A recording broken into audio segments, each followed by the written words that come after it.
I secretly built a lottery machine at home. Inside it, I placed 49 regular lottery balls, but I injected a clear liquid into 7 of them.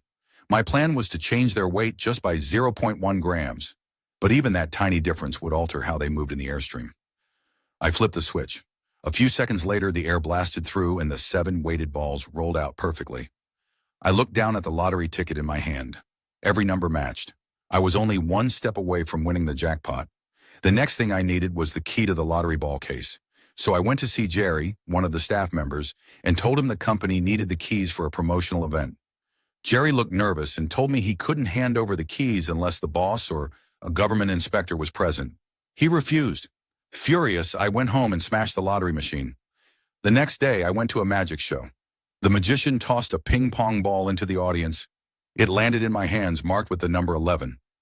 I looked down again, and the number had somehow turned into 13. That sparked my curiosity. Maybe this was something I could learn from. I waited for the magician outside the OEE. I told him I wanted to know the secret, how he switched those balls right under everyone's nose. He told me it took teamwork. When I asked how the team worked, he reminded me, we only had a few minutes. I immediately pulled out my wallet and offered to pay for his time. My first piece of advice is that you're too fucking old to start a career as a magician.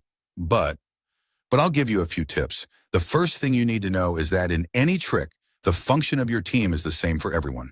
Distract the entire audience while you do the trick. Okay, I want to ask you something. Last night, while you were watching the ping pong ball trick, were you looking at the fish tank? Or was it maybe at my beautiful assistant in her little blue costume? That's where it starts, with the distraction. That's why you need someone who's hard to look away from. You're also going to need an assistant. It's essential to the team. His words echoed in my head. Make people see what you want them to see. What I needed was a team.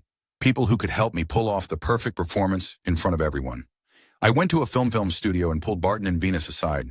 I asked them if they wanted to win some prize money. Venus thought I was asking them to steal something. I told them there was no need to steal anything. I had found a way for us to win fair and square, because we're ordinary people. In 10 years, when you're still creating infomercials to pay for the business you likely still co-own with your brother, you'll ask yourself why you let go the best opportunity of your life. Barton and Venus exchanged a glance and nodded.